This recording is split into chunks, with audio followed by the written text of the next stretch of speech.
తెలంగాణ వచ్చిన తర్వాత ఒక వింతైన వాతావరణం అయితే నాకు కనబడుతుంది. మంత్రులను కొంతమంది కలిసినప్పుడు ముఖ్యమంత్రి కావాలనేది ప్రతి ఒక్కళ్ళు చూస్తున్నారు. ఎమ్మెల్యేలు ఇక నెక్స్ట్ నేను మంత్రి కావాలని చూస్తున్నారు. ఉద్యమంలో పాల్గొన్న నాయకులందరూ ఎమ్మెల్యేలు కావాలని కోరుకుంటున్నారు. పర్మనెంట్ ఉద్యోగాలు ఉన్నాడు, జీతాలు ఒక 50% పెరగాలి, 100% పెరగాలని కోరుకుంటున్నాడు. కాంట్రాక్ట్ ఉద్యోగి నేను పర్మనెంట్ కావాలని కోరుకుంటున్నాడు. ఇక ప్రజలందరూ అనుకుంటున్నారు వీళ్ళందరూ వాళ్ళ పనులు చూసుకుంటున్నారు, మమ్మల్ని ఎవడు పట్టించుకుంటాడని మాత్రం ప్రజలు చూస్తున్నారు. ఎవడి స్వార్థం వాడు చూసుకుంటున్నాడు.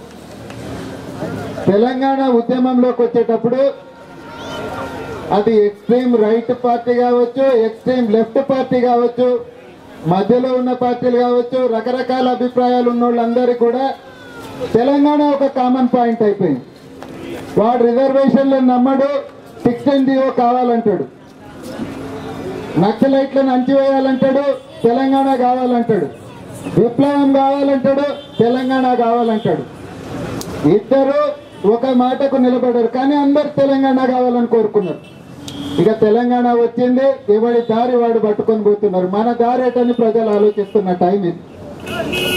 మనకి ఏం కావాలి అనే దాని మీద స్పష్టత లేకుంటే కాకమ్మ కబుర్లు చెప్పి మాటలు చెప్పి మళ్ళీ సీమాంధ్ర ద్రోహుల కన్నా పెద్ద ద్రోహానికి తెలంగాణ సిద్ధం కావాల్సిన పరిస్థితి వస్తుందని మాత్రం నేను చెప్తున్నా. మనం కళ్ళు తెరిచి ఉండాలి. బిజెపి మెతుకులకు తెలంగాణ ప్రజలు బలి కాకూడదని మాత్రం చెప్తున్నా. ఇక్కడ ఉన్నోళ్ళు టీచర్లు ప్రతి ఒక్కళ్ళకు కూడా ఏ తెలంగాణ కోసం మనం పోరాడామనేది మనకు స్పష్టంగా తెలుసు. తెలంగాణ సాధనతోటే కేవలం ఇప్పుడు సాధించుకున్నదే ఇక్కడి నుంచి వనరులు ఆ ప్రాంతానికి పోకుండా ఆగుతుంది. ఆ వనరులు ఎవడి జేబులోకి వెళ్తాయనేది తెలంగాణ ప్రజల్లాగా మనం డిసైడ్ చేసుకోవాలి. కేవలం కొంతమంది పెద్దల చేతుల్లో వనరులు పోవాలా, పోరాటం చేసి త్యాగాలు చేసిన లక్షలాది ప్రజల జేబుల్లోకి పోవాలా, ఇది మనం నిర్ణయించుకోవాల్సిన సమయం వచ్చింది.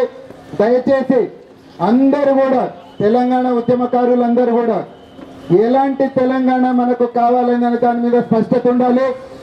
అట్టడుగునున్న వాడికి అధికారం వచ్చే విధంగా తెలంగాణ ముందుకు పోవాలనేసి కోరుతూ జై తెలంగాణ.